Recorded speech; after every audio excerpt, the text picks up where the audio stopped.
Padre, gracias te damos por el privilegio de encontrarnos en tu casa. Gracias porque podemos estudiar tu santo libro. Gracias porque nos das el Espíritu Santo para entenderlo. Y gracias porque nos das el poder del Espíritu Santo para vivir en armonía con lo que nos enseñas. Al empezar esta serie supremamente importante, pedimos en forma especial la compañía de tu Santo Espíritu. Te pido, Señor, que tú suavices nuestros corazones y que al contemplar a Jesús en toda su gloria, podamos ver la importancia de seguir el ejemplo de Él. Te lo pedimos en el nombre y por los méritos de Cristo, nuestro amante Salvador. Amén. Voy a seguir muy de cerca mis notas, porque lo escribí exactamente como quiero que ustedes lo oigan. Durante el ministerio de Jesús, los 12 discípulos constantemente estaban discutiendo sobre quién iba a ser el mayor en el reino venidero. Ya se habían repartido todos los puestos durante el ministerio de Jesús.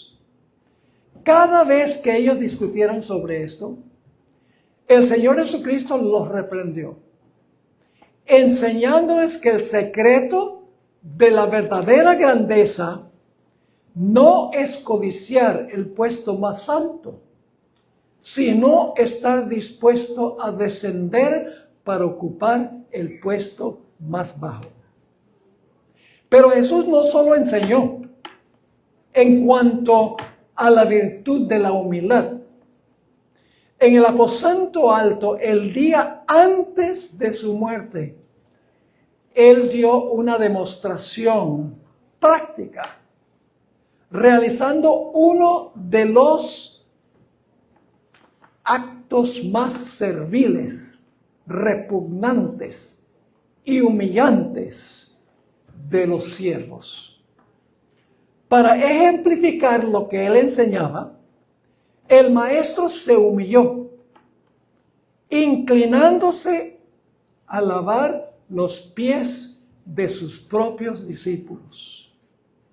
En ese tiempo las calles no estaban pavimentadas, obviamente, y era la estación de las lluvias primaverales. Era época de la Pascua, cuando llueve en Israel. Así que los pies de los discípulos y de Jesús podrían haber estado embarrados o por lo menos empolvados. Mientras que los 11 apóstoles estaban estupefactos y confundidos por lo que Jesús había hecho, Judas estaba consternado y disgustado. Siempre había acariciado la esperanza de que Jesús ascendería al trono para destruir a los romanos y gobernar con vara de hierro. En cambio, Jesús se humilló para lavar los pies de sus propios discípulos. El arrogante traidor pensó dentro de sí: si el maestro deja a un lado su dignidad y se humilla hasta el punto de lavar los pies de sus propios discípulos, ciertamente no puede ser el Mesías. Después de su acto, el Señor Jesucristo tomó la oportunidad, aprovechó la oportunidad de enseñarle a sus discípulos que la humildad y el servicio son el fundamento de la verdadera grandeza. 3 veces Jesús, después que lavó los pies de sus discípulos, les dijo a ellos que debían seguir su ejemplo, lavándose los pies los unos a los otros. Ahora sabemos que Jesús se anonadó a sí mismo y se sometió a la autoridad del Padre durante su ministerio terrenal, tomando forma de siervo y muriendo en la cruz. Nosotros sabemos eso por el testimonio de la Biblia, que Jesús se sometió a su Padre, se humilló hasta morir en una cruz. Sin embargo, esta es la pregunta que quiero formular al comenzar. ¿Será posible que, aunque Jesús es tanto Dios como el Padre, aunque Jesús es 100% Dios como el Padre y dueño de todos los atributos divinos, se haya sometido voluntariamente desde la eternidad a la autoridad de su Padre? Hasta el punto de decir, el Padre mayor es que yo. Para responder a esta pregunta tan importante, vamos a seguir la trayectoria de la humildad de Jesús desde la eternidad pasada hasta la eternidad futura. Ahora, hay dos puntos en nuestro estudio que no son negociables. Es decir, dos puntos que tenemos que estar seguros de lo que estamos creyendo. En primer lugar, Jesús es 100% Dios como el Padre, con todos los atributos divinos. Eso no es negociable. 100% Dios como el Padre. Segundo, aunque Jesús es tan divino como el Padre, y lo ha sido por la eternidad, Él se ha sujetado voluntariamente a la autoridad del Padre, tanto en el pasado como en el presente y en el futuro. Entiéndame bien. Jesús no es inferior al Padre. Es 100% Dios. Pero vamos a estudiar que desde la eternidad pasada, aún antes del pecado, y durante el periodo de su encarnación, su periodo en la tierra, y el futuro, después que el pecado sea desarraigado del universo, Jesús se ha sometido, en el presente se somete, en el futuro se someterá a la autoridad del Padre voluntariamente. Esa es la tesis de lo que vamos a estudiar. Ahora, quiero leerles 3 citas del Espíritu de Profecía. Voy a usar bastante el Espíritu de Profecía al principio y luego les voy a comprobar que lo que dice el Espíritu de Profecía está en la Biblia. Si vamos al Espíritu de Profecía, luego a la Biblia. A veces voy primero a la Biblia y luego al Espíritu de Profecía, pero nunca me quedo con uno solo. Siempre ambas cosas juntas. Las 3 citas tienen que ver con la divinidad de Jesús. 100% divino. La primera cita está en Testimonios para la Iglesia, tomo 2, página 181. Este Salvador era la brillantez de la gloria del Padre. ¿Jesús era la brillantez de qué? De la gloria del Padre. Y la imagen expresa de su persona. La imagen expresa del Padre. Y la brillantez de la gloria del Padre. Ahora escuchen. Poseía majestad divina. Era Dios. Es Dios. Poseía majestad divina, perfección y excelencia. Era igual con Dios. Y luego cita Colosenses 1:19, donde dice, por cuanto agradó al Padre que en Él, en Jesús, habitase toda la plenitud. Toda la plenitud de la deidad. 100% Dios como el Padre, pero voluntariamente sujeto a la autoridad del Padre. La segunda cita está en Mensajes Selectos, tomo 1, página 362. Dice lo siguiente: Cristo, igual con Dios, la brillantez de la gloria del Padre y la imagen expresa de su persona, revistió su divinidad, fíjese, 100% divino, revistió su divinidad con humanidad y vino a esta tierra para sufrir y morir por los pecadores. El unigénito Hijo de Dios se humilló a sí mismo. El Padre no lo humilló. Se humilló a sí mismo y se hizo obediente. ¿Obediente a quién? Lógicamente al Padre. Se hizo obediente hasta la muerte y muerte de cruz. ¿Quién humilló a Jesús? Él mismo se humilló. Él mismo ocupó el último puesto. Pero dice que Él era la brillantez de la gloria del Padre, la imagen expresa de su persona, poseía majestad divina y era igual con Dios. 100% Dios. Pero sujeto al Padre. La tercera cita está en Mensajes Selectos. Está en una revista, Signs of the Times, que se publicaba en esa época y todavía se publica hasta el sol de hoy. La cita es del 30 de julio de 1896. Mucho más encumbrado que cualquiera de los ángeles. Igual con el Padre en dignidad y gloria. ¿Qué era Jesús? Igual con el Padre en dignidad y gloria, y sin embargo revestido de la humanidad. Y pone un signo de exclamación. La divinidad y la humanidad se combinaron misteriosamente. Y el hombre y Dios llegaron a ser uno. En una misma persona. En esta unión se encuentra la esperanza de nuestra raza caída. Mirando a Cristo en su humanidad, miramos a Dios en la humanidad. Porque Jesús es Dios. Vemos en Él la brillantez de la gloria de su Padre y la imagen expresa de su persona. ¿Está claro? ¿Jesús es 100% Dios?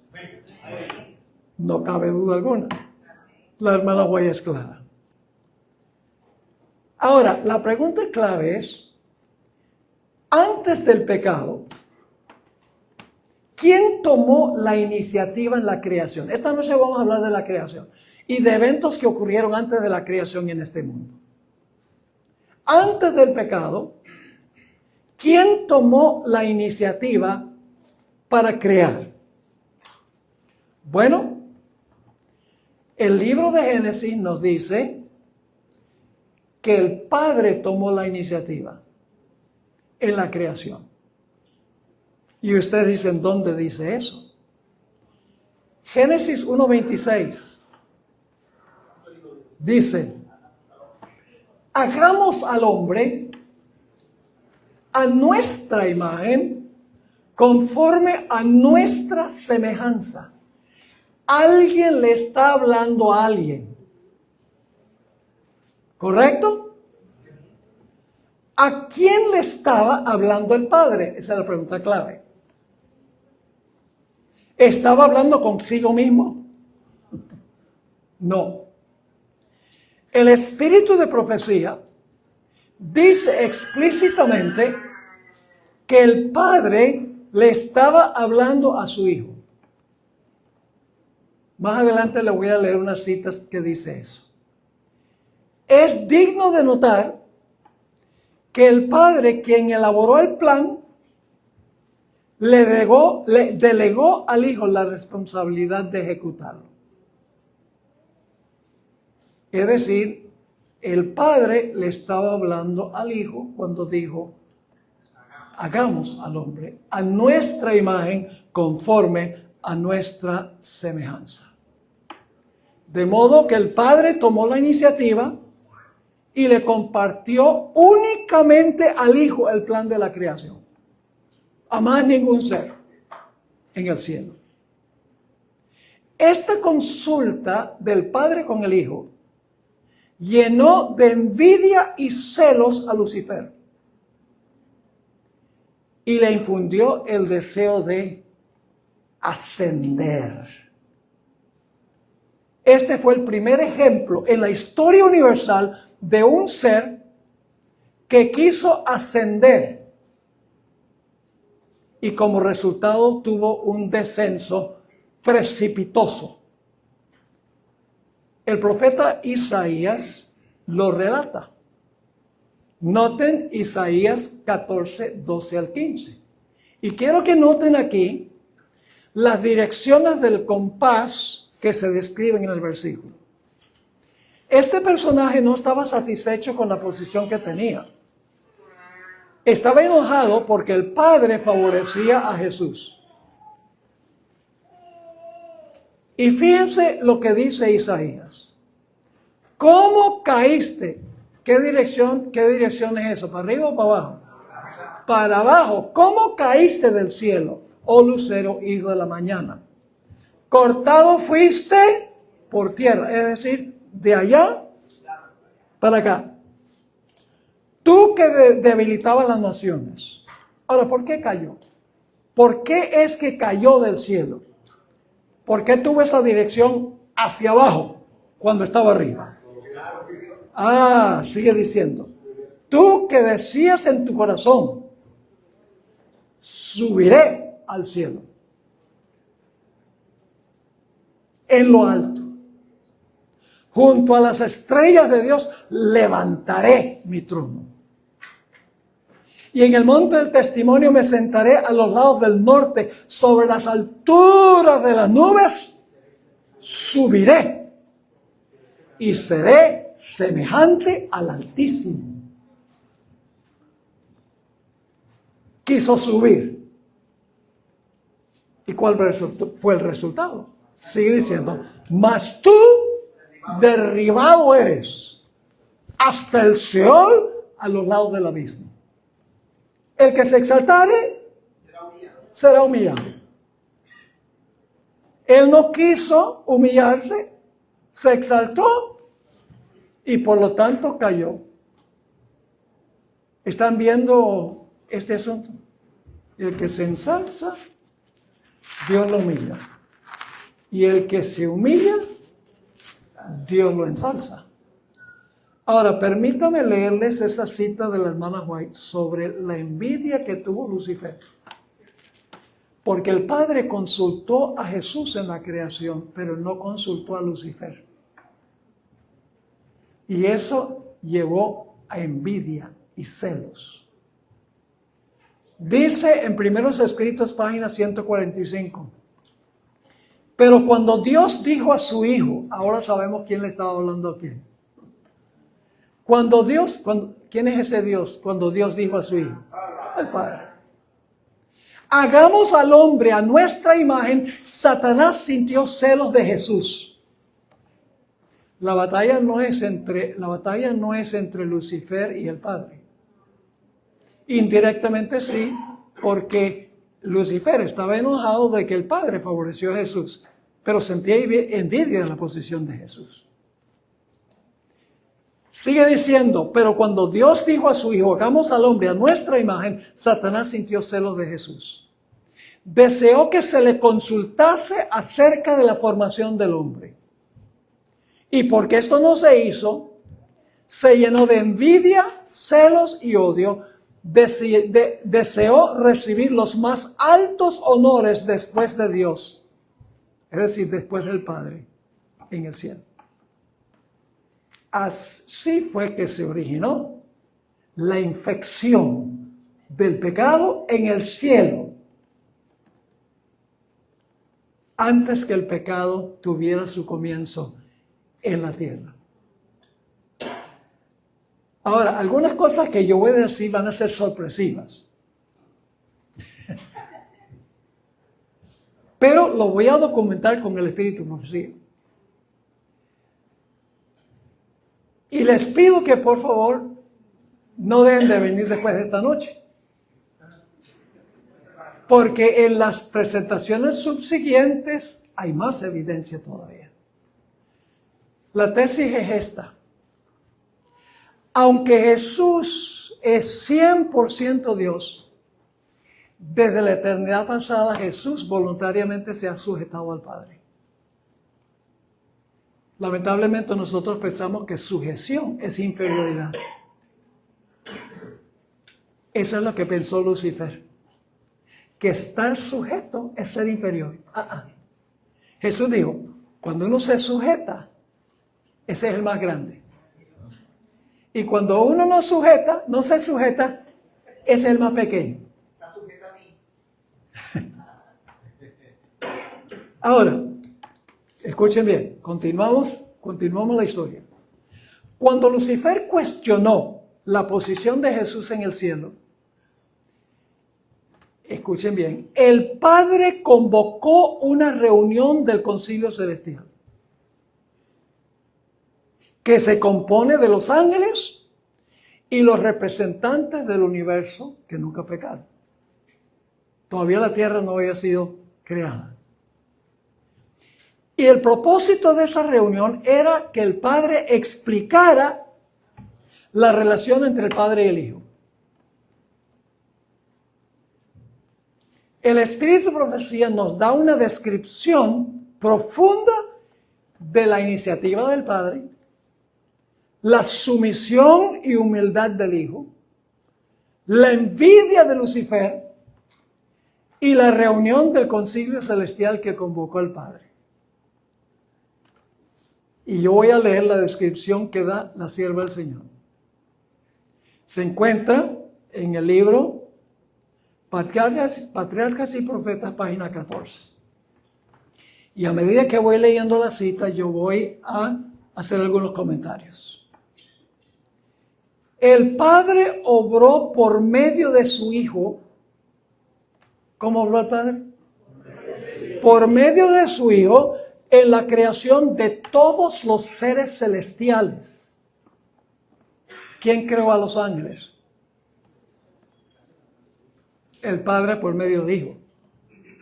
¿Quién creó a los habitantes de otros mundos? Jesús. El Padre por medio de Jesús. Vital esto. El Padre obró por medio de su Hijo. Recuerden, hagamos al hombre. En la creación de todos los seres celestiales. El Rey del universo. ¿Quién es el Rey del universo? El Rey del universo es el Padre. No dice los reyes del universo. Dice el Rey del universo convocó. ¿Quién fue el que convocó la reunión? ¿O es que Jesús dijo, ¿y tú quién crees que eres, Lucifer?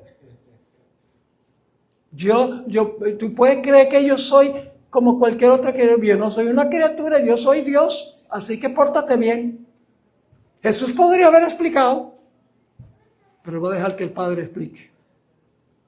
El Rey del universo convocó a las huestes celestiales a comparecer ante Él, a fin de que en su presencia, Él, el Padre, pudiese manifestar cuál era la verdadera posición que ocupaba su Hijo y manifestar cuál era la relación que Él tenía para con todos los seres creados. ¿Qué va a hacer el Padre? Va a explicar la relación entre Él y Jesús. Y ustedes dicen, ¿pero por qué? Por la sencilla razón de que Lucifer, según el Espíritu de Profecía, había regado el cuento de que Jesús era igual a Él y que el Padre le daba privilegios a Jesús que no le daba a Él. Pero Lucifer no era igual a Él. Lucifer era un ser creado. Pero Lucifer regó el cuento de que Jesús estaba en un nivel de igualdad a Él y por eso era necesario que el Padre hiciera la aclaración de la relación, la verdadera relación entre Él y el Hijo. Sigue diciendo, el Hijo de Dios compartió el trono del Padre. ¿Quién compartió el trono de quién? El Padre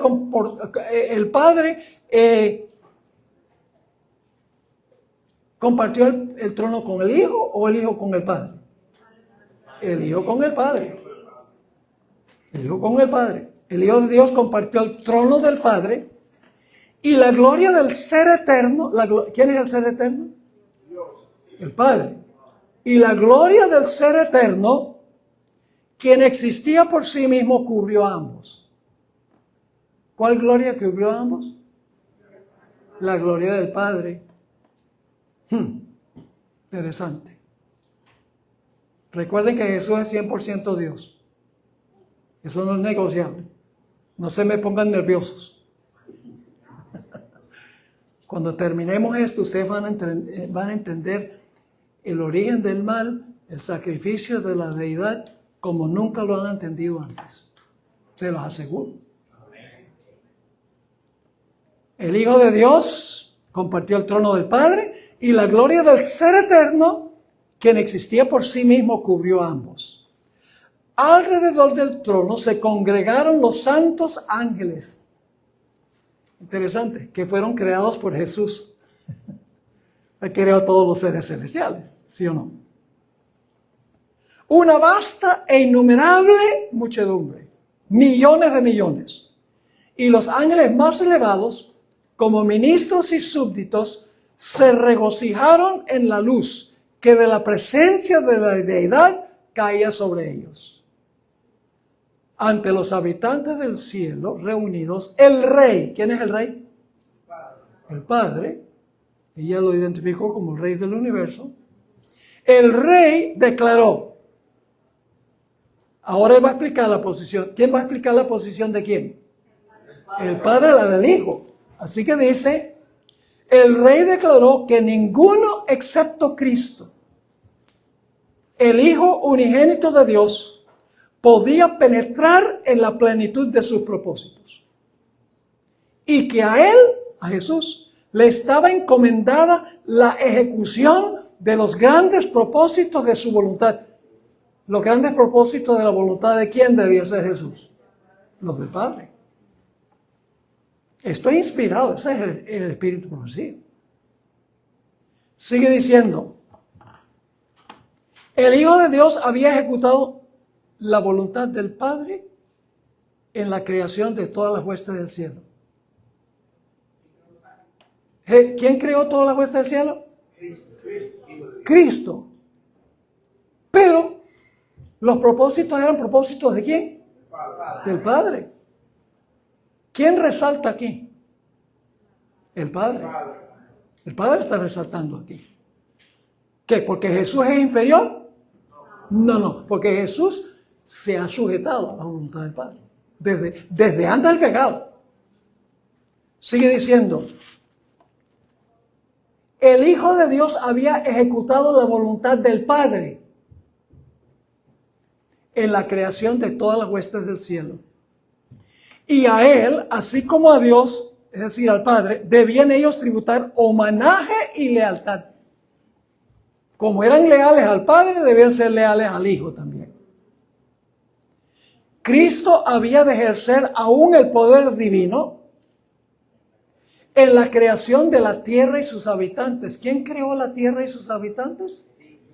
Jesús. El Padre por medio de Jesús. Así que dice, Cristo había de ejercer aún el poder divino en la creación de la tierra y sus habitantes. Ahora escuchen bien. Pero en todo esto no buscaría poder o ensalzamiento para sí mismo, en contra del plan de Dios. Tremendo esto. Si era 100% Dios, ¿por qué no reclama sus derechos? Yo soy igual. ¿Y por qué yo voy a hacer la creación? Hazlo tú. Pero en todo esto no buscaría poder o ensalzamiento para sí mismo en contra del plan de Dios, sino que exaltaría la gloria del Padre y ejecutaría sus propósitos de beneficencia y amor. Tremenda cita esta, extraordinaria. Ahora vamos a repasar los puntos principales de la cita. ¿A quién se le llama Rey del Universo? Al Padre. ¿Quién convocó la reunión del Concilio Celestial para explicar la posición? ¿Quién obró para la creación de todos los celestiales? ¿Por medio de quién? ¿El Padre por medio de quién? Por medio del Hijo. ¿Quién compartía el trono con quién? El Hijo con el Padre, muy bien.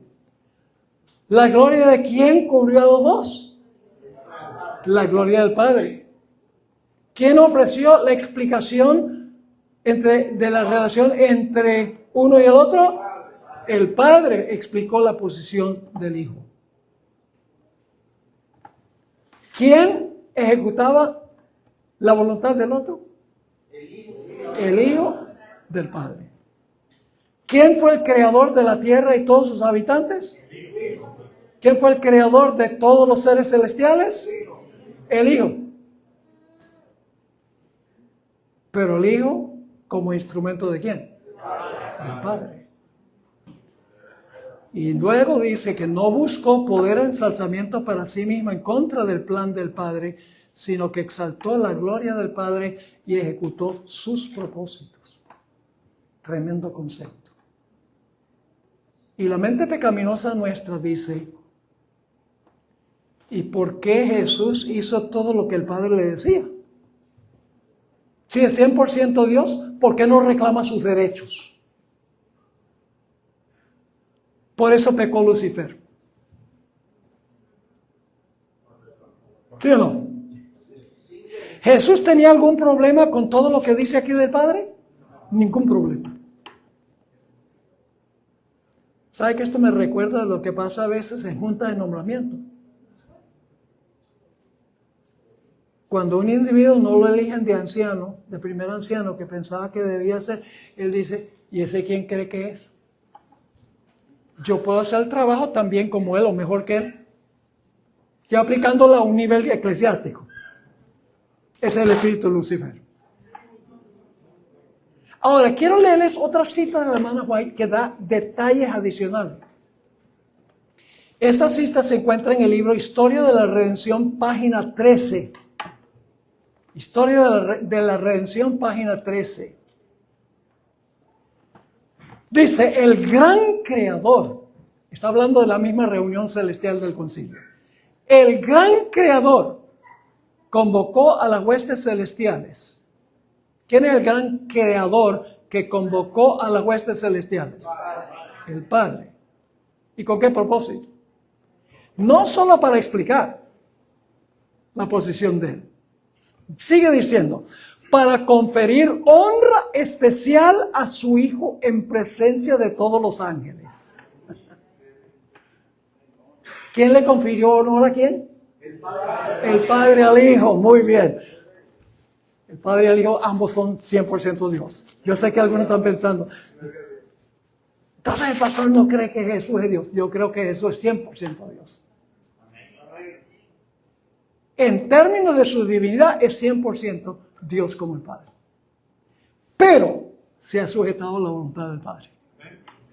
Eso es divino. Ahora sigue diciendo, el gran creador convocó a las huestes celestiales para conferir honra especial a su Hijo en presencia de todos los ángeles. El Hijo estaba sentado en el trono con el Padre. No dice que el Padre estaba sentado con el Hijo. Dice, el Hijo estaba sentado en el trono con el Padre, con la multitud celestial de santos ángeles reunida a su alrededor. Entonces el Padre hizo saber que Él mismo había ordenado que Cristo, su Hijo, fuera igual a Él. De modo que donde quiera estuviera su Hijo, estaría Él mismo también. La palabra del Hijo debería obedecerse tan prontamente como la del Padre. Ahora escuchen bien. Él había investido a su Hijo. ¿Quién investió a quién? Él había investido a su Hijo con autoridad. ¿Quién invistió a quién de autoridad? El Padre al Hijo. Y algunos dicen, ¿pero cómo es eso?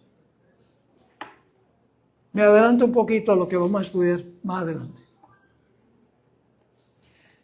Cuando Jesús ascendió al cielo, inmediatamente antes, tenía reunidos a sus discípulos y dice, toda autoridad me ha sido dada en el cielo y en la tierra.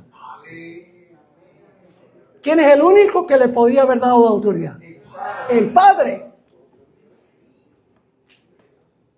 Entonces el Padre manda. Jesús debe exigir sus derechos. Esa es nuestra forma pecaminosa de pensar. Así que sigue diciendo, el Hijo estaba sentado en el trono con el Padre, con la multitud celestial de santos ángeles reunida a su alrededor. Entonces el Padre hizo saber que Él mismo había ordenado que Cristo, su Hijo, fuera igual a Él, de modo que donde quiera estuviese su Hijo, estaría Él mismo también. La palabra del Hijo debería obedecerse tan prontamente como la del Padre. Él había investido a su Hijo con autoridad para comandar a las huestes celestiales. ¿Quién colocó a Jesús como comandante de las huestes celestiales? Y me adelanto un poquito, ese es bíblico. Porque cuando el conflicto se originó en el cielo, dice Miguel y sus ángeles. Miguel es Cristo y tiene ángeles bajo su comando. Lidiaba contra el dragón y sus ángeles. Ese es el conflicto original. Así que sigue diciendo, Él había investido a su Hijo con autoridad para comandar a las huestes celestiales. Especialmente debía el Hijo obrar en unión con Él. ¿Quién obra en unión con quién? El Hijo con el Padre. Leo de nuevo. Especialmente debía el Hijo obrar en unión con Él. En el proyecto de la creación de la tierra y de todo ser viviente que habría de existir en ella. El Hijo ejecutaría su voluntad. El Hijo iba a ejecutar la voluntad de quién? Su voluntad. Sus propósitos. No haría nada de por sí mismo solo. La voluntad del Padre se cumpliría en Él. ¡Wow! Para seres egoístas, no nos gusta. Ahora, ¿cuáles son los puntos principales de esta cita? Al Padre se le llama el gran creador. ¿Sí o no? El Padre convocó las huestes celestiales para conferirle honra especial a su Hijo. El Padre honra al Hijo. El Padre dio la orden que Cristo, su Hijo, fuera igual a Él. El Padre invistió al Hijo con autoridad para comandar a las huestes celestiales. Por eso en Apocalipsis se llama Miguel. ¿Saben lo que significa el nombre Miguel? ¿Quién es como Dios? Lo colocó como comandante de la hueste angélica. Y por eso Lucifer dice, bueno, él es comandante de los ángeles, él no es igual al Padre. Engañó a los ángeles con falsos argumentos. Ahora, hay otro texto, además de Apocalipsis 12, que indica que el Señor Jesucristo era el comandante de la hueste del Señor. ¿Recuerdan cuando Israel llegó a las fronteras de la tierra prometida, que Dios les dijo que conquistaran a Jericó? Poco antes de que dieran vueltas a la ciudad y que la ciudad cayera, se le apareció a Josué un personaje. ¿Quién era ese personaje? Nota lo que dice Josué 5, 13 al 15. Josué 5 y el versículo 13 al 15. Estando Josué cerca de Jericó, alzó sus ojos y vio un varón que estaba delante de él, el cual tenía una espada desenvainada en su mano. Y Josué, yendo hacia él, le dijo, ¿eres de los nuestros o de nuestros enemigos? Él respondió, no, mas como el príncipe del ejército de Jehová, he venido ahora. La palabra príncipe significa el gobernante. Luego sigue diciendo, entonces Josué, postrándose sobre su rostro en tierra, ¿qué hizo? ¿Ustedes creen que estaba adorando a un ser humano? Y le dijo, ¿qué dice mi señor a su siervo? Y el príncipe del ejército de Jehová respondió Josué, quita el calzado de tus pies porque el lugar donde estás es santo. ¿Recuerdan la zarza ardiente? ¿Quién era ese personaje? Jesús. Porque más adelante Jesús dijo, de cierto te digo, antes que Abraham fuese, yo soy. Y los judíos recogieron piedras para tirárselas, porque se estaba proclamando el personaje que se apareció en la zarza ardiente. Entonces, ¿hay evidencia bíblica de que el Padre colocó a Jesús como comandante de las huestes angelicales? Claro que sí. También la sierva de Dios dice que el Hijo obró en unión con el Padre, no dice el Padre en unión con el Hijo. También dice ella, el Hijo debía ejecutar la voluntad y los propósitos del Padre. El Hijo no debía hacer nada de por sí mismo, es decir, no debía actuar independientemente del Padre. Ahora quiero leerles una cita que posiblemente es desconocida. Se encuentra en la matutina de Elena White, Exaltada Jesús, página 18. El Hijo de Dios era el próximo en autoridad después del gran legislador. ¿Quién es el gran legislador? Dios. El Padre. Y es interesante que dice, el Hijo de Dios era el próximo en autoridad después del gran legislador. ¿Quién tiene absoluta autoridad? El Padre. ¿Y quién es el próximo? Jesús. Sigue diciendo, Él sabía que únicamente su vida, Jesús sabía que únicamente su vida podría ser suficiente para rescatar al hombre caído.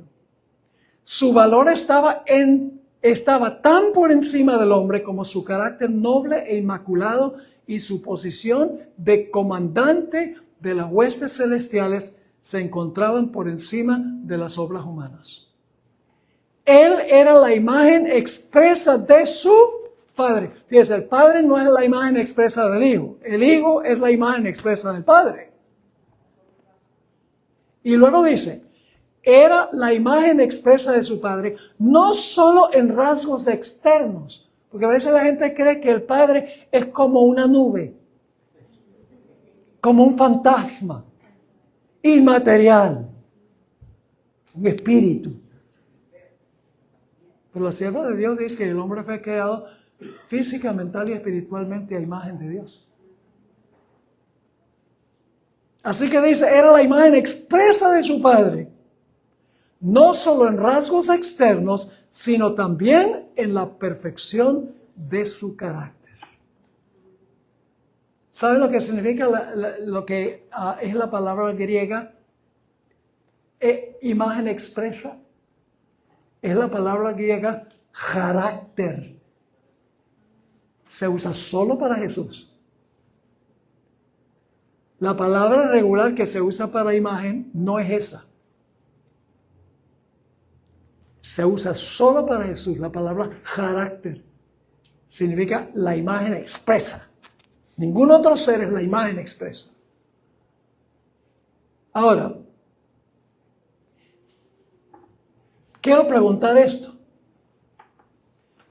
Si el Padre tiene autoridad suprema, como vimos, entonces el Hijo es inferior al Padre.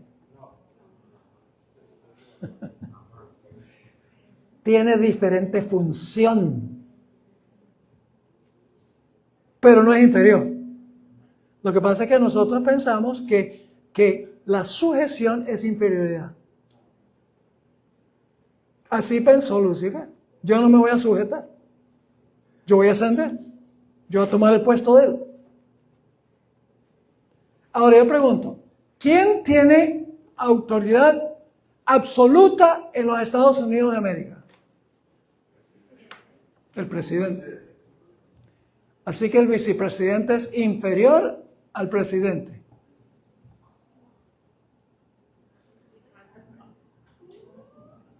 El vicepresidente Vance como persona es inferior a Trump?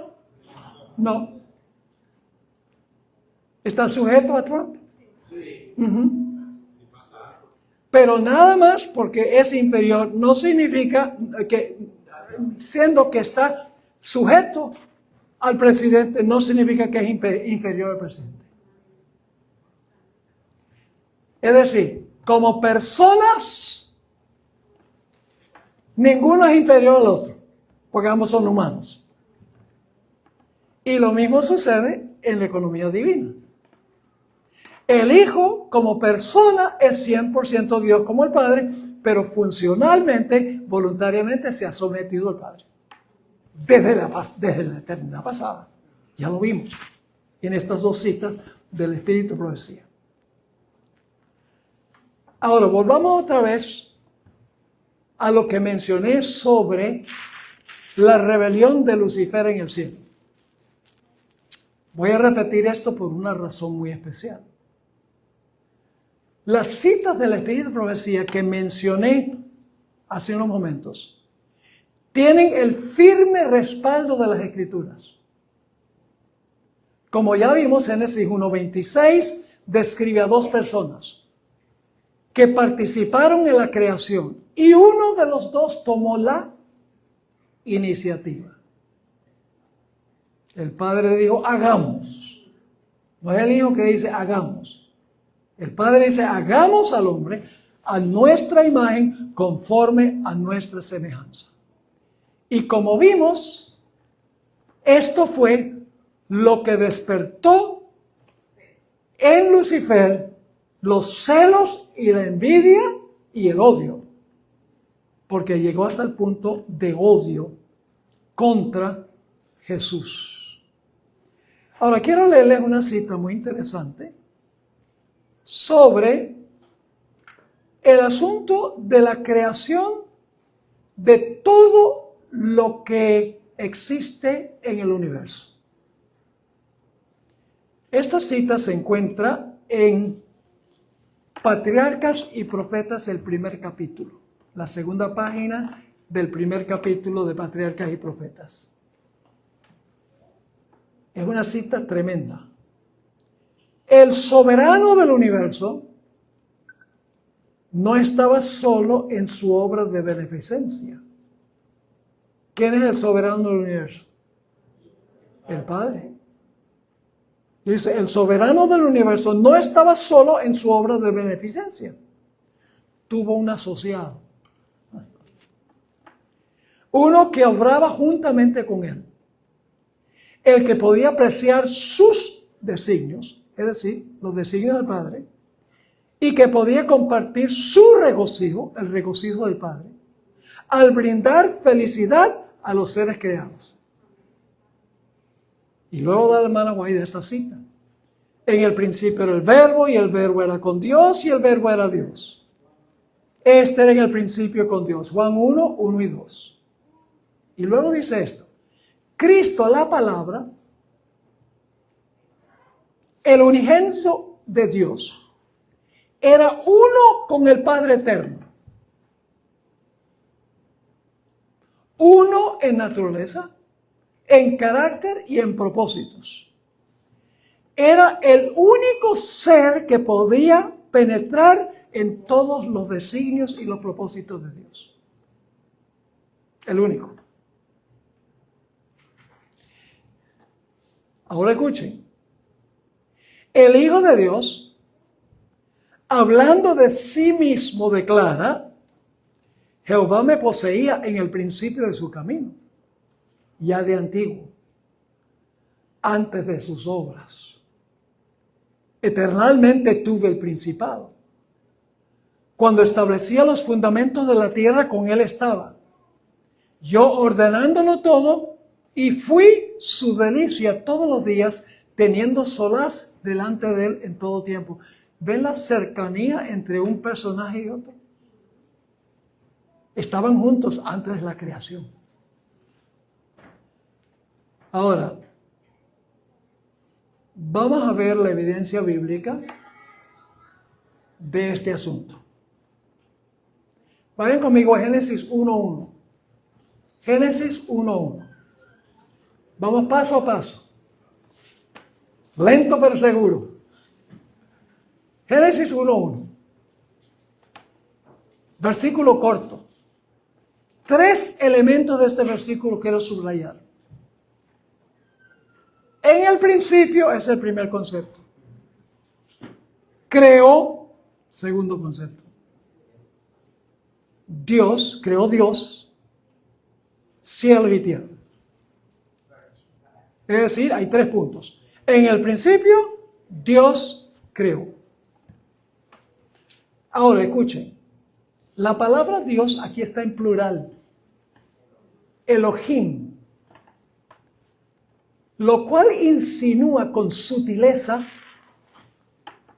que más que una persona participó en la obra de la creación. No solo de este mundo, sino del universo. Sin embargo, esta insinuación sutil en Génesis 1:1 se hace explícita en Juan 1:1 al 3, a donde el apóstol le hace eco a Génesis 1:1 y explica que hubo 2 personas involucradas en la creación y las 2 son sustancialmente Dios por naturaleza, aun cuando una está sujeta en posición y función a la otra.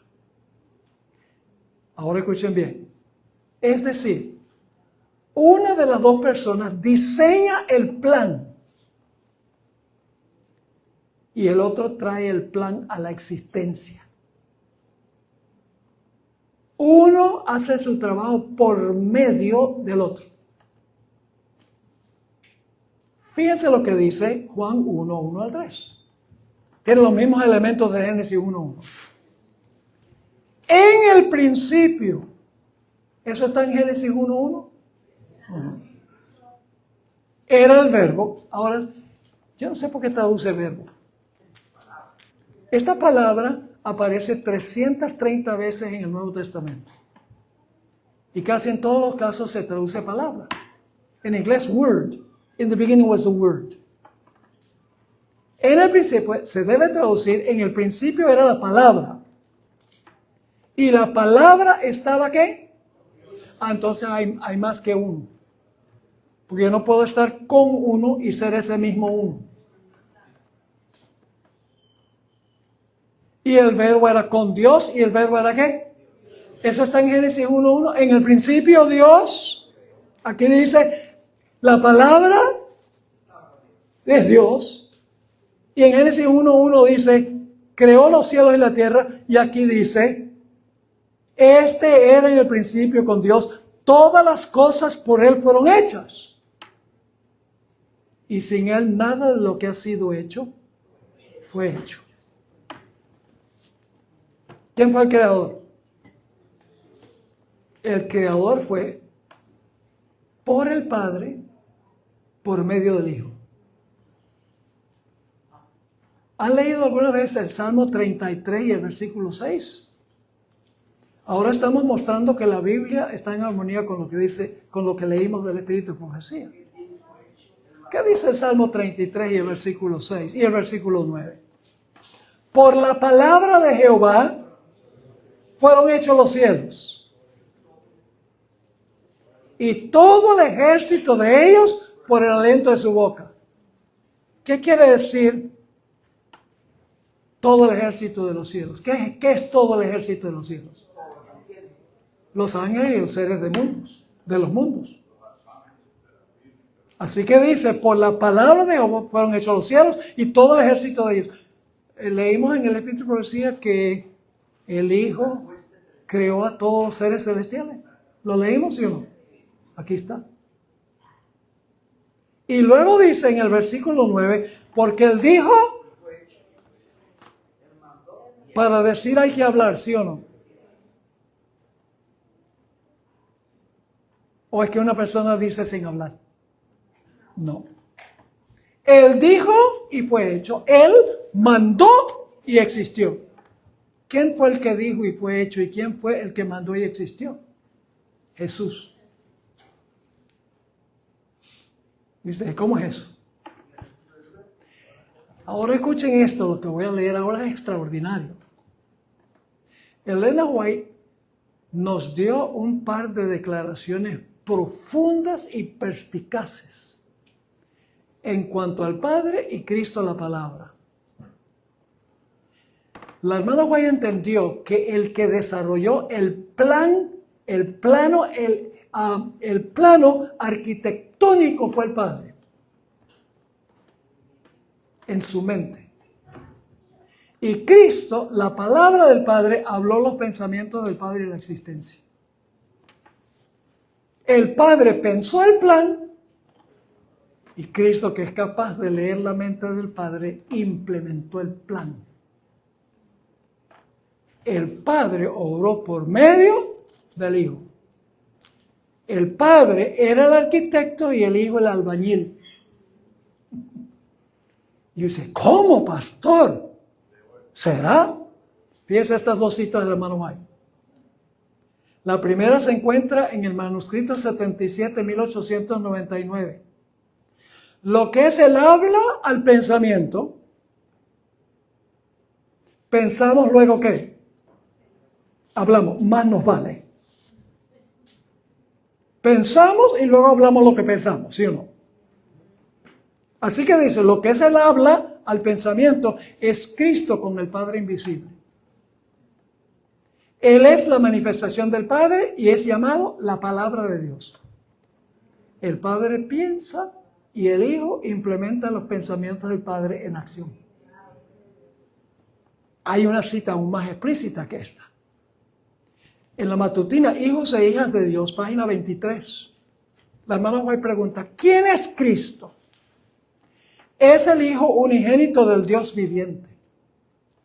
En relación con el Padre, escuchen bien, en su relación con el Padre, Jesús es como una palabra que expresa el pensamiento, como un pensamiento hecho audible. ¡Qué tremendo! Extraordinario. Ahora escuchen, la Biblia corrobora esto, que fue del Padre por medio del Hijo, que el Padre pensó el plan y el Hijo implementó los pensamientos del Padre, haciendo todo audible. En otras palabras, Él habló y existió, mandó y llegó a ser. Ahora, hay algo interesante en los textos en el Nuevo Testamento que hablan sobre la creación. La creación es del Padre por medio del Hijo. No es el plan del Hijo hecho por el Padre. Es el Padre que hace el plan y el Hijo entonces lo habla a la existencia y lo moldea. Ahora vamos a leer algunos versículos muy interesantes. Hay una preposición en el idioma griego, la preposición dia, que significa por medio de. Esa preposición significa por medio de. Se usa muy a menudo para describir el proceso de la creación. Vayan conmigo a Hebreos 1, 1 y 2. Hebreos 1 y el versículo 1 y 2. Vamos a ver quién es el centro de atracción aquí. Dios, van a ver que ese es el Padre. El contexto lo indica. Dios, que en otro tiempo y de diversas maneras habló a los padres por medio de los profetas, nos ha hablado en estos posteriores días por medio de su Hijo. Entonces, cuando dice Dios, que en otro tiempo habló por los profetas, ¿está hablando de quién? Del Padre. Porque dice, en estos últimos días nos ha hablado el Padre por el Hijo. Ahora escuchen. ¿A quién constituyó heredero? ¿Quién constituyó heredero a quién? El Padre al Hijo. ¿A quién constituyó heredero de algunas cosas? Muy bien, gracias. Están leyéndolo. De todas las cosas, ahora escuchen bien, por medio del cual también hizo el universo. ¿Quién hizo el universo? El Padre por medio del Hijo. ¿El Padre tenía poder para hacerlo, para pensarlo y hacerlo? Claro. ¿Jesús podría haberlo hecho sin el Padre? Ambos son Dios. Entonces el padre manda al hijo. Bueno, ¿y qué pasaría si el hijo no hace lo que dice el padre? Entonces es un hijo desobediente. ¿Sí o no? ¿Es importante lo que estamos estudiando? Oh, cuando lleguemos al final van a ver la tremenda importancia. Porque la Biblia habla de dos misterios. El misterio de la piedad es uno que tiene igualdad a Dios y baja. Y el otro es el misterio de la iniquidad, donde un personaje asciende y se quiere sentar en el templo de Dios, haciéndose parecer Dios. Estamos hablando de los dos misterios que menciona la Biblia. Y la mayoría de los seres humanos manifiestan el misterio de iniquidad. Así que dice Dios, el Padre, que en otro tiempo y de diversas maneras habló en otro tiempo a los padres por medio de los profetas, nos ha hablado en estos postreros días por medio de su Hijo, a quien el Padre constituyó heredero de todas las cosas, por medio del cual, es decir, por medio del Hijo, también hizo el universo. El cual, hablando de Jesús, siendo el resplandor de su gloria, ¿quién era el resplandor de quién? Jesús era el resplandor de la gloria del Padre. El cual, siendo el resplandor de su gloria y la imagen expresa de su sustancia, ¿de la sustancia de quién? Del Padre. Y quien sustenta, ahora está hablando de Jesús, y quien sustenta todas las cosas con la palabra de su poder, porque Jesús no solamente creó, sino es el que sustenta lo que creó. Habiendo efectuado la purificación de nuestros pecados por medio de sí mismo, se sentó a la diestra de la majestad en las alturas. ¿Quién se sentó al lado de quién? El Hijo al lado del Padre. Hecho tanto superior a los ángeles, por cuanto heredó más excelente nombre que ellos. Ahora vamos a Colosenses 1. Ya no falta mucho. Pero no siempre me tendréis con vosotros.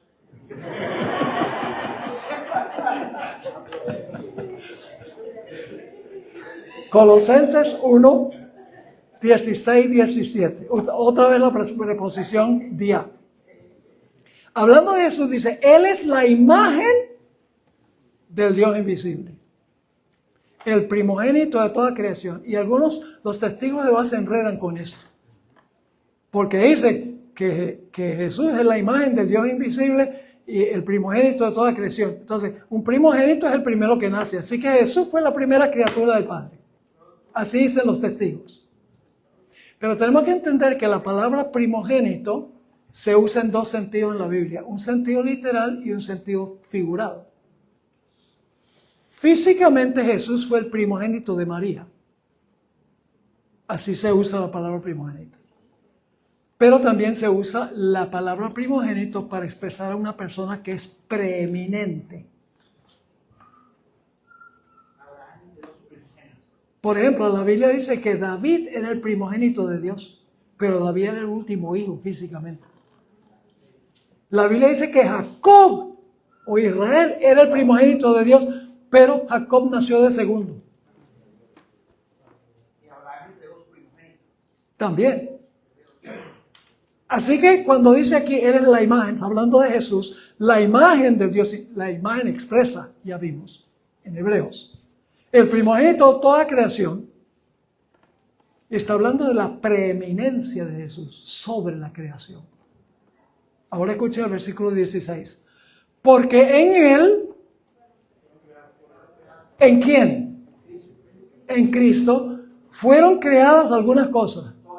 Muy bien. ¿Solo las cosas en la tierra? No. En Él fueron creadas todas las cosas, las que hay en los cielos. ¿Tiene la razón la hermana White que Cristo creó a los seres celestiales? Aquí está en la Biblia. Todo lo que leímos está aquí, en la Biblia. Porque en Él fueron creadas todas las cosas, las que hay en los cielos y las que hay en la tierra. Visibles e invisibles, sean tronos, sean dominios, sean principados, sean potestades, todo fue creado ¿cómo? por medio de Él, ya, por medio de Él y para Él. ¿Para qué? ¿Por qué creó Cristo todo? Para Él. ¿Recuerdan que Él era el heredero de todas las cosas? El Padre lo hizo heredero de todo. Interesante. Así que dice, todo fue creado por medio de Él y para Él. Y luego dice, y Él es antes de todas las cosas. Pues lógico, si Él creó todas las cosas, tiene que ser antes de todas las cosas. Pero el apóstol Pablo quiere recalcar esa realidad. Y Él es antes de todas las cosas, y todas las cosas en Él subsisten, es decir, se mantienen funcionando. Él no solo es el creador, sino el sustentador. Ahora, fíjense lo que Ellen White dijo. Vuelvo a leer otra vez la parte de la cita clave. El Hijo de Dios había ejecutado la voluntad del Padre en la creación de todas las huestes del cielo. Es decir, fue Padre por medio del Hijo, ¿sí o no? Y a Él, así como a Dios, debían ellos tributar homenaje y lealtad. Cristo había de ejercer aún el poder divino en la creación de la tierra y sus habitantes. ¿Quién creó a Adán y Eva? ¿Quién creó a Adán y Eva? ¿Quién hizo el plan? El Padre pensó el plan. ¿Quién lo implementó? Jesús. Ahora yo pregunto esto. ¿El sábado es de los judíos? ¿Quién creó el sábado? Entonces el sábado es el sábado de Jesús. Porque Él lo hizo antes del pecado. Así que sigue diciendo, pero en todo esto, escuchen esto, pero en todo esto no buscaría poder o ensalzamiento para sí mismo. Ay, miren qué lindo lo que yo hice. Gloria sea para mí. Pero en todo esto no buscaría poder o ensalzamiento para sí mismo. Esto se me está muriendo aquí. Ok. Así que dice, pero todo esto no buscaría poder o ensalzamiento para sí mismo en contra del plan de Dios, sino que exaltaría la gloria del Padre y ejecutaría sus propósitos de beneficencia y amor. Tremendo. Ahora vamos a anotar otro texto interesante. 1 Corintios 8:6. 1 Corintios 8 y el versículo 6. Dice el apóstol Pablo, para nosotros, sin embargo, solo hay qué? Un Dios. Ahora, algunos han interpretado mal esto.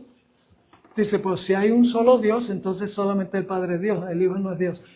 El problema es donde ponen una coma. En los idiomas originales no hay punto ni coma, ni dos puntos, ni signos de interrogación, ni signos de exclamación. No hay signos de puntuación. Así que la forma como hay que leer esto es, para nosotros, sin embargo, solo hay un Dios, el Padre. Es decir, solo hay un Padre.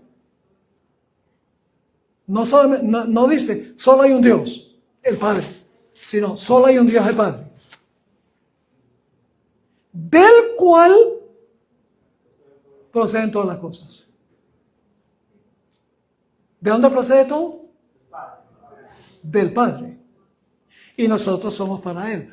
Y un Señor Jesucristo, por medio del cual son todas las cosas y nosotros por medio de Él.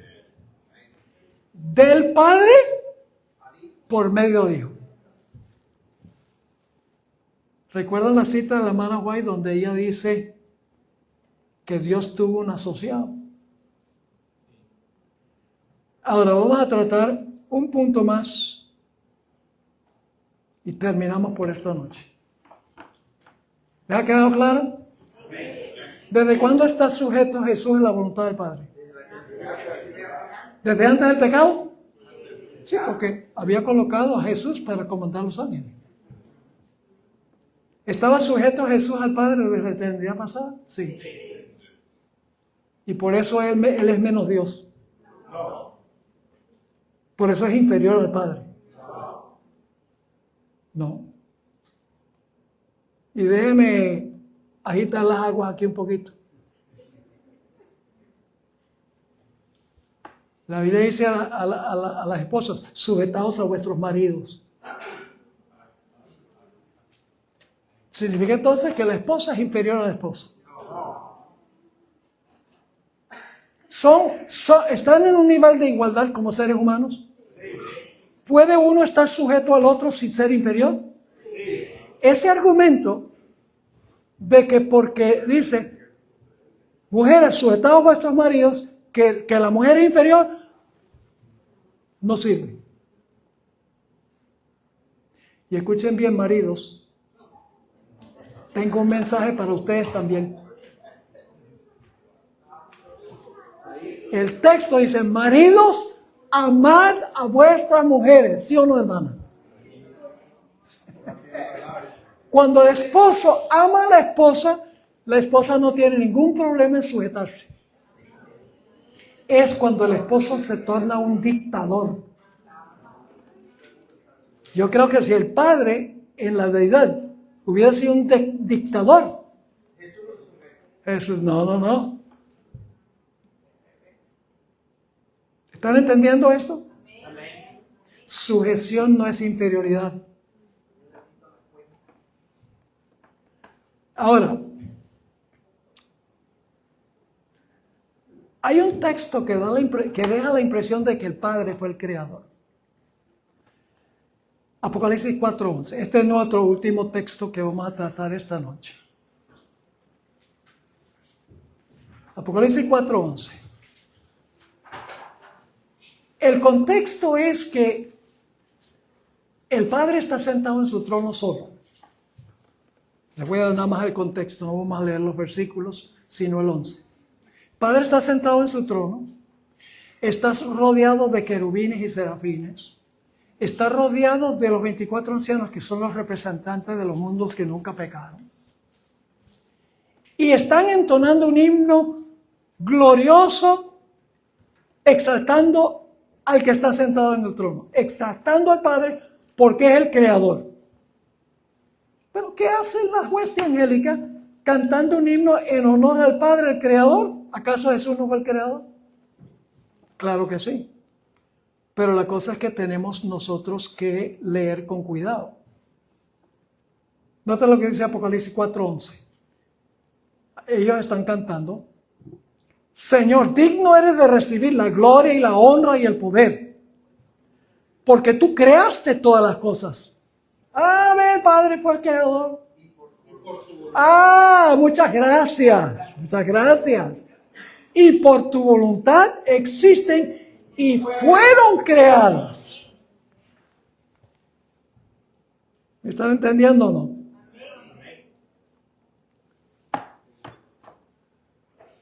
Así que en conclusión, después de hablar de Cristo antes de la creación del universo, antes de la creación de este mundo, después de la entrada del pecado, encontramos que Jesús voluntariamente ha estado sujeto al Padre.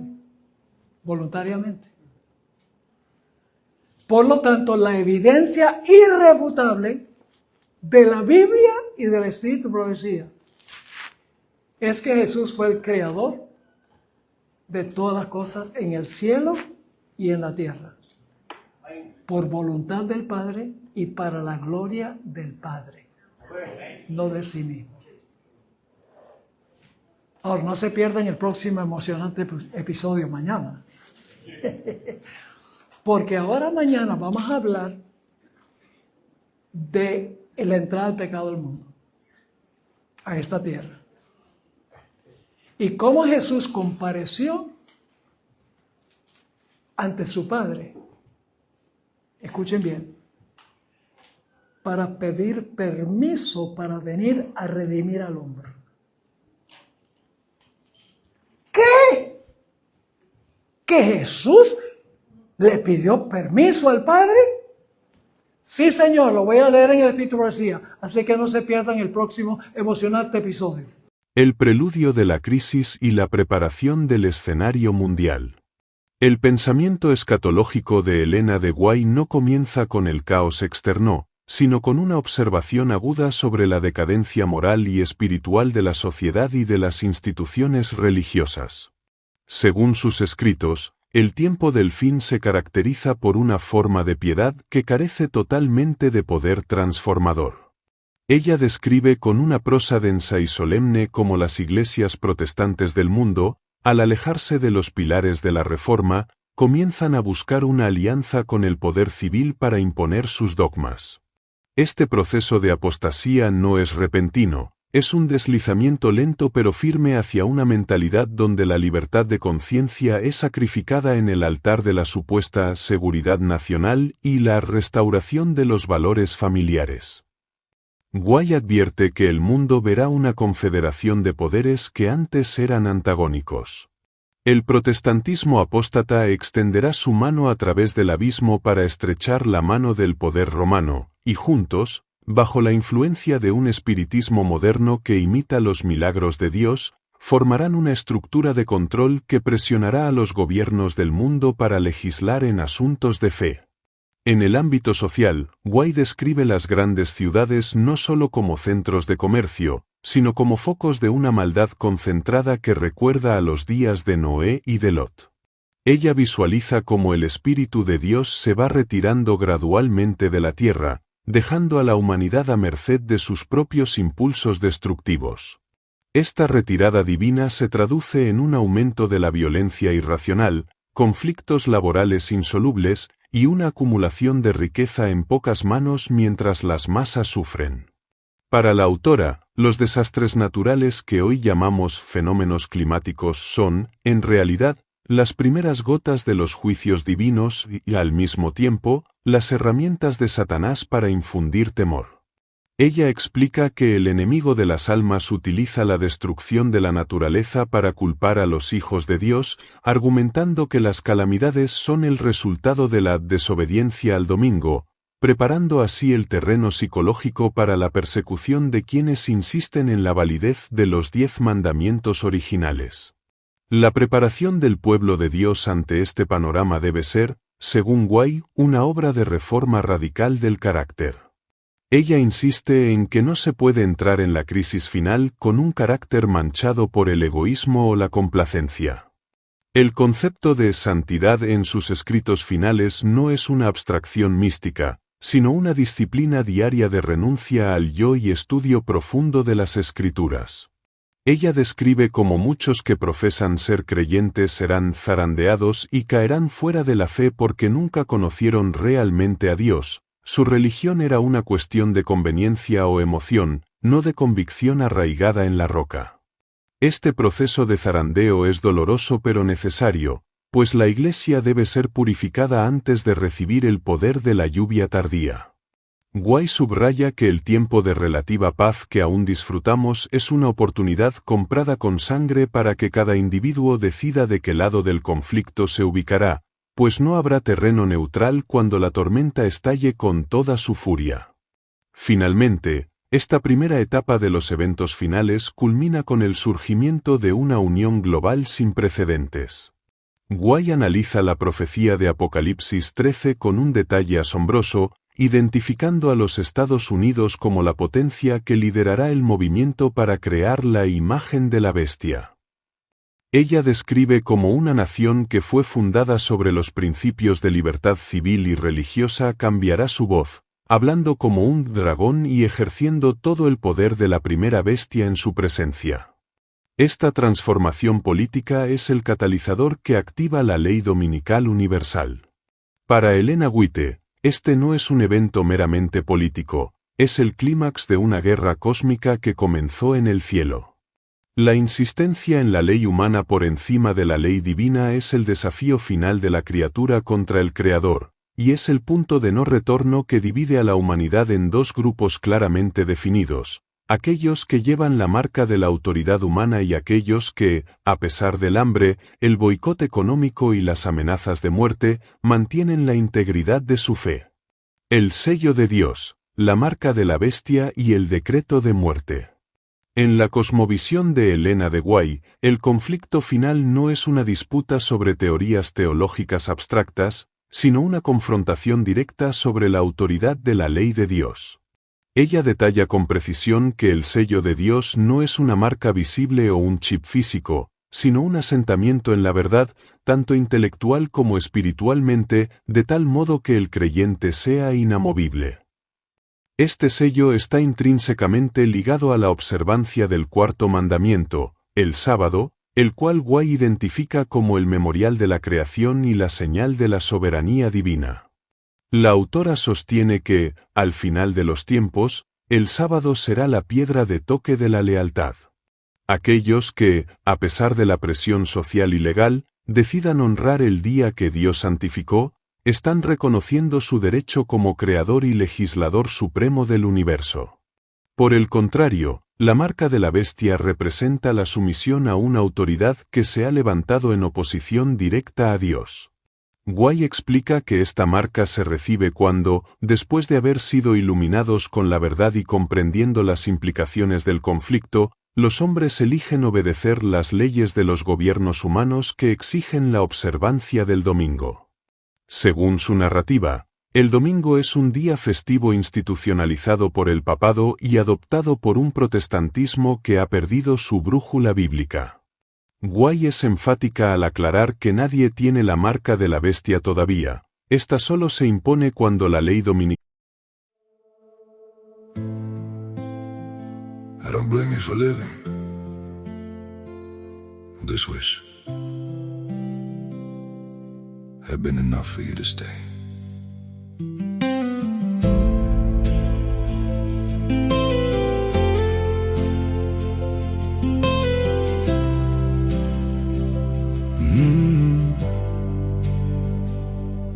I saw it coming in the way you changed, in the silence between your words. Every I'm fine felt heavier than truth, like something breaking unheard. I tried to fix what I didn't understand, held on tighter as you slipped away. But love can't grow where it's already gone. I don't blame you for living this wish had been enough for you to stay.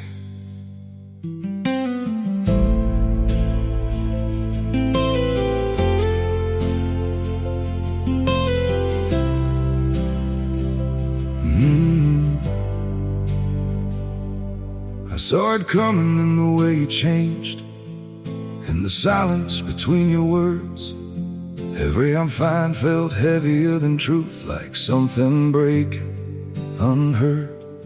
I tried to fix what I didn't understand, held on tighter as you slipped away. But love can't grow where it's already gone. I don't blame you for living this wish had been enough for you to stay.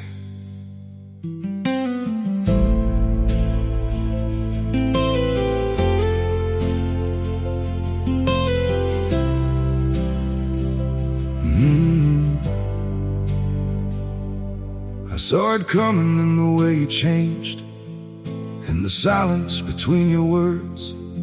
Every I'm fine felt heavier than truth, like something breaking unheard. I tried to fix what I didn't understand, held on tighter as you slipped away. But love can't grow where it's already gone. I don't blame you for living this wish had been enough for you to stay.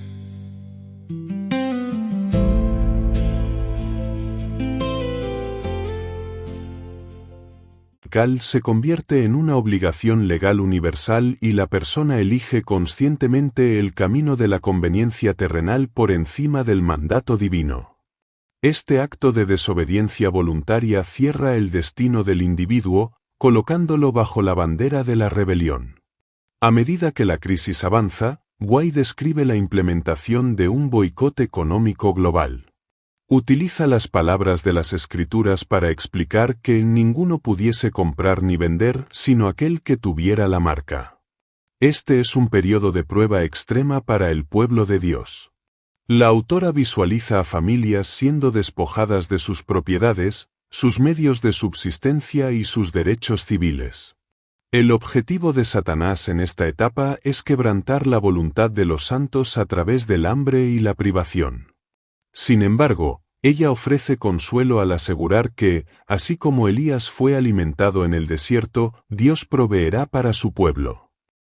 Este aislamiento económico obliga a los fieles a refugiarse en lugares desolados, abandonando las ciudades que se han convertido en centros de intolerancia y vicio. El clímax de esta persecución es el decreto de muerte.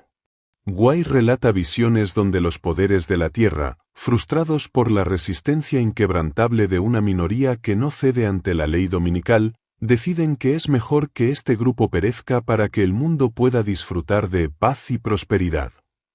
Se establece una fecha específica para que el pueblo de Dios sea ejecutado.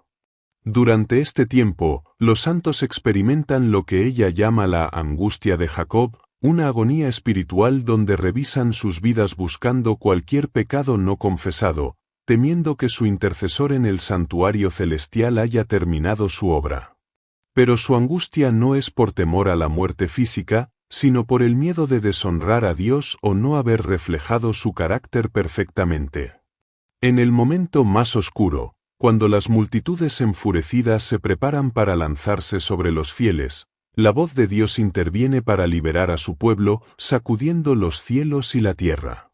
La lluvia tardía y el fuerte clamor de amonestación. Mientras el mundo se hunde en la oscuridad de la apostasía organizada, Elena de Guay describe un fenómeno espiritual paralelo de un poder sin precedentes, la lluvia tardía. Ella utiliza la metáfora agrícola de la antigua Palestina para explicar que, así como la lluvia temprana hizo germinar la semilla en el Pentecostés, la lluvia tardía es el derramamiento final del Espíritu Santo para madurar la cosecha. Este evento no es un fin en sí mismo, sino el equipamiento necesario para que el pueblo de Dios pueda enfrentar la persecución y realizar la tarea más grande de la historia, el fuerte clamor. Este es el último mensaje de advertencia que debe llegar a cada habitante del planeta, una proclamación poderosa que desenmascara los engaños de la Babilonia espiritual y llama a los sinceros de corazón a salir de ella. El fuerte clamor, según Guay, no se basa en elocuencia humana o sabiduría académica. Se caracteriza por una demostración directa del poder divino. Los milagros que acompañaron el ministerio de Cristo y los apóstoles se repiten con una intensidad mayor.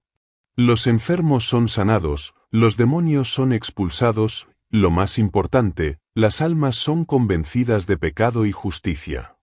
Ella describe como miles de personas que estaban en las iglesias caídas, pero que eran honestas en su búsqueda de Dios, escuchan la voz del buen pastor a través de los mensajeros del fuerte clamor y abandonan sus antiguas afiliaciones religiosas para unirse al remanente. Este movimiento genera una furia ciega en los líderes religiosos apóstatas, quienes ven cómo su autoridad se desmorona ante la evidencia del poder de Dios en sus siervos humildes. Guay destaca que los instrumentos de Dios en este tiempo suelen ser personas sencillas, niños y hombres de fe que han sido preparados no en las escuelas de los profetas, sino en la escuela de la humildad y la oración. El Espíritu Santo reposa sobre ellos, y sus rostros resplandecen con una luz santa. A través de ellos, el mensaje del tercer ángel de Apocalipsis 14 se convierte en un grito que penetra las barreras de los gobiernos y las jerarquías eclesiásticas. Esta es la última oportunidad de salvación para la humanidad. Cada persona debe decidir bajo qué bandera militará.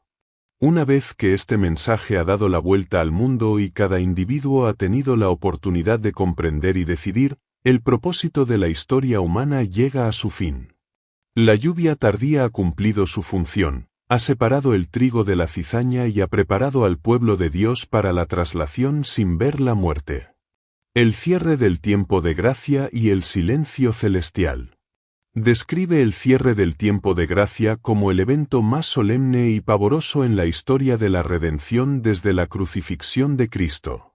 Según sus visiones, llegará un momento en que el ministerio intercesor de Jesús en el santuario celestial cesará. Ella visualiza a Jesús levantándose, extendiendo sus manos y proclamando con voz de trueno, «Hecho es». En ese instante, el incensario que representa las oraciones de los santos es arrojado a la tierra. Para la autora, este no es un acto de arbitrariedad divina, sino la conclusión lógica de que cada ser humano ha tomado una decisión final e irreversible. Los justos seguirán siendo justos, y los impíos seguirán siendo impíos. Lo que hace que esta fase sea particularmente aterradora en la narrativa de Guay es que el mundo exterior no se da cuenta inmediatamente de que la puerta de la misericordia se ha cerrado. Ella describe cómo los hombres seguirán comprando, vendiendo, plantando y construyendo. Las iglesias seguirán llenas de personas ofreciendo oraciones a un Dios que ya no está escuchando, porque no hay más mediador entre Dios y los hombres. La restricción que el Espíritu Santo ejercía sobre las pasiones humanas se retira por completo, y Satanás asume el control total de aquellos que rechazaron la verdad. La sociedad se desmorona en un caos de violencia y odio desenfrenado, mientras los ángeles de Dios dejan de retener los 4 vientos de la destrucción destructiva. Las 7 plagas postreras y el tiempo de angustia de Jacob. Inmediatamente después del cierre de la gracia, comienzan a caer las 7 plagas postreras. Guay aclara que estas plagas no son universales en el sentido de que matarían a toda la población de una vez, pues entonces no quedaría nadie para la venida de Cristo, sino que son juicios localizados y sucesivos de una intensidad terrorífica. Ella describe úlceras malignas, mares convertidos en sangre y un calor solar abrasador que consume las cosechas. Para los impíos, esto genera un estado de locura y desesperación. Para los justos, que aún están en la tierra, representa el inicio del tiempo de angustia de Jacob. Este periodo es descrito por Guay como una lucha mental y espiritual agonizante. Los fieles de Dios, al ver las plagas y la furia de las naciones, se preguntan si han confesado cada pecado. No temen a la muerte por las plagas, sino que temen fallar a Dios en la hora final. Es una repetición de la experiencia de Jacob en el vado de Jaboc, luchando con el ángel. Guay enfatiza que, aunque los santos sufren hambre y persecución, y muchos son encarcelados o huyen a las montañas, ningún justo morirá bajo las 7 plagas. Los ángeles de Dios les proporcionan pan y agua, y su presencia protege a los grupos de fieles contra las turbas que buscan ejecutarlos bajo el decreto de muerte mencionado anteriormente. La liberación y la aparición del Rey de Reyes. El punto de inflexión ocurre a medianoche. Guay relata que, cuando las multitudes malvadas están a punto de lanzarse sobre el pueblo de Dios, la oscuridad se vuelve más densa que la noche misma. De repente, un arco iris de gloria celestial rodea a los grupos de oración. La voz de Dios sacude los cielos y la tierra, anunciando el día y la hora de la venida de Jesús. Este evento provoca una resurrección especial. Aquellos que murieron en la fe del mensaje del tercer ángel, así como aquellos que traspasaron a Cristo en la cruz, resucitan para verle venir en gloria. La descripción que hace Guay de la segunda venida es monumental. Ella no habla de un rapto secreto, sino de una manifestación física que cada ojo verá. Una pequeña nube negra en el oriente, del tamaño de la mano de un hombre, se acerca a la tierra volviéndose cada vez más brillante hasta que se revela como una nube de ángeles resplandecientes. Jesús desciende sobre esta nube, no como el humilde carpintero de Nazaret, sino como un conquistador majestuoso. El sonido de la trompeta de Dios penetra hasta las profundidades de la tierra y el mar, y los muertos en Cristo de todas las edades resucitan con cuerpos inmortales y glorificados. Describe con gran emotividad el reencuentro de las familias separadas por la muerte. Los niños son llevados por ángeles a los brazos de sus madres, Amigos que fueron martirizados se abrazan de nuevo. Los justos vivos son transformados en un instante, perdiendo toda huella de enfermedad, vejez o imperfección. Juntos, la hueste de los redimidos asciende en un carro de nubes hacia la ciudad de Dios, mientras que los impíos que aún quedaban vivos son destruidos por el resplandor de su venida. La tierra queda entonces en un estado de desolación total, marcando el inicio del milenio. El milenio y el estado desolado de la tierra.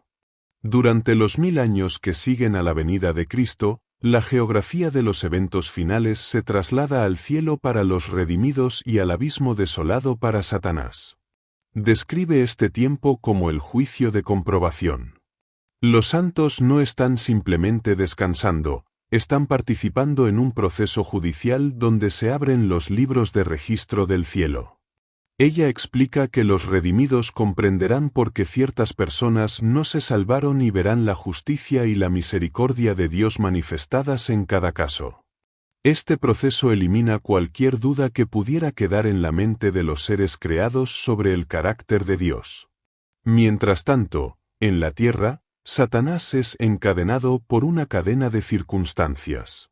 Witte explica que, al no haber seres humanos vivos a quienes tentar ni engañar, el archienemigo se ve obligado a contemplar durante 1000 años el resultado de su rebelión, una tierra en ruinas, llena de los cadáveres de quienes lo siguieron y los restos de las ciudades que él mismo ayudó a destruir.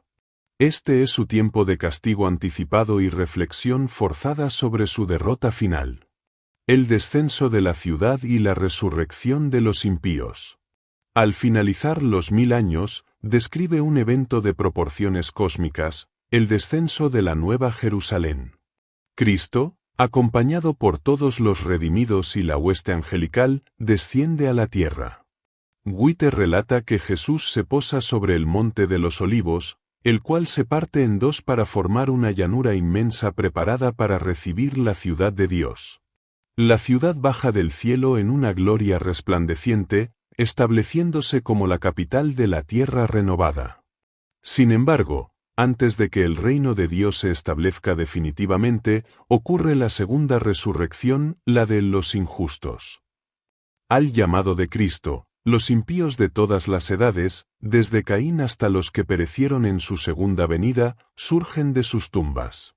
A diferencia de los justos, que resucitaron con juventud y vigor eterno, los impíos se levantan con las mismas marcas de enfermedad, vicio y rebelión con las que murieron. Es una multitud incontable, como la arena del mar. Al ver la ciudad de Dios y la gloria de los redimidos, Satanás recupera su energía engañosa. Les asegura a sus huestes que él es el verdadero dueño del mundo y que, debido a su número superior, pueden sitiar la Nueva Jerusalén y tomarla por la fuerza. El juicio final ante el gran trono blanco. Satanás logra organizar a los impíos en un ejército colosal. Witte detalla que en esta multitud se encuentran los genios militares de la historia, los reyes y los soberbios que nunca se sometieron a Dios. Con Satanás a la cabeza, marchan sobre la superficie de la tierra hacia la ciudad santa. Sin embargo, justo cuando están por iniciar el asalto, Cristo aparece sobre un trono de gloria por encima de los muros de la ciudad. En ese instante, la marcha se detiene. Witte describe un silencio universal mientras cada persona que ha vivido alguna vez en la tierra es confrontada con la realidad de su propia historia. En una visión panorámica que White llama la coronación de Cristo, se despliega ante la mirada de todos el panorama del gran conflicto, desde la caída de Lucifer en el cielo hasta la crucifixión en el Calvario y el rechazo final de la gracia. Los impíos ven claramente lo que perdieron y reconocen la justicia de Dios. Incluso Satanás, ante la evidencia de su propia maldad y el amor de Dios manifestado en la cruz, se ve obligado a postrarse y confesar que los caminos de Dios son justos y verdaderos. No obstante, su carácter no ha cambiado. El odio vuelve a encenderse en su corazón, en un último arranque de furia, incita a la multitud a un ataque final desesperado contra la ciudad. La destrucción del mal y el fuego purificador. Es en este momento cuando desciende fuego del cielo. Guay enfatiza que este fuego no es solo para castigar, sino para purificar. La tierra se convierte en un lago de fuego hirviente. Para algunos, la destrucción es instantánea, para otros, especialmente para Satanás, quien cargó con los pecados de todo el mundo confesado, el proceso es más largo y agónico. Según la autora, este es el acto extraño de Dios. El pecado, el pecador y el originador del pecado son consumidos por completo, hasta que no quedan ni raíz ni rama. Guay es enfática en corregir la idea de un infierno que arde eternamente en un universo vivo. Ella sostiene que el fuego cumple su propósito y luego se apaga. Las cenizas de los malvados quedan bajo los pies de los justos, y el universo queda libre de la mancha del pecado por primera vez en milenios. Este fuego no solo elimina el mal, sino que funde los elementos de la tierra, eliminando toda huella de la maldición, las espinas, los desiertos y los cementerios. De las ruinas de la vieja tierra surge una creación nueva, más hermosa que el Edén original. La tierra nueva y la eternidad de amor. La descripción final de Elena de Guay sobre la tierra nueva es una de las piezas más líricas de su literatura. Ella visualiza un mundo donde no hay más mar separatoria, ni dolor, ni lágrimas, ni muerte. Los redimidos se dedican a actividades que aquí fueron interrumpidas por el pecado, el estudio de la ciencia, la música, la creación y el viaje por otros mundos creados que nunca cayeron. Ella describe cómo los seres humanos conversarán cara a cara con Dios y con Cristo, explorando los tesoros de la sabiduría divina por toda la eternidad. El conflicto ha terminado. Guay concluye su obra cumbre, El conflicto de los siglos, con un párrafo que resume toda su teología: el universo está limpio. Un solo pulso de armonía y de gozo late a través de la vasta creación. De aquel que lo creó todo fluyen vida, luz y regocijo por todos los ámbitos del espacio infinito. Desde el átomo más minúsculo hasta el mundo más grande, todas las cosas, animadas e inanimadas, declaran en su belleza sin mácula y en júbilo perfecto, que Dios es amor. La escatología de Elena de Guay no debe leerse simplemente como una crónica de desastres o un mapa de eventos geopolíticos y religiosos, es, en su esencia más pura, la narrativa de la reivindicación del carácter de Dios. A través de sus extensos relatos sobre los eventos finales, sostiene una tesis central: que el universo entero debe llegar a comprender que la ley de Dios es una ley de libertad y que su gobierno se basa exclusivamente en el amor.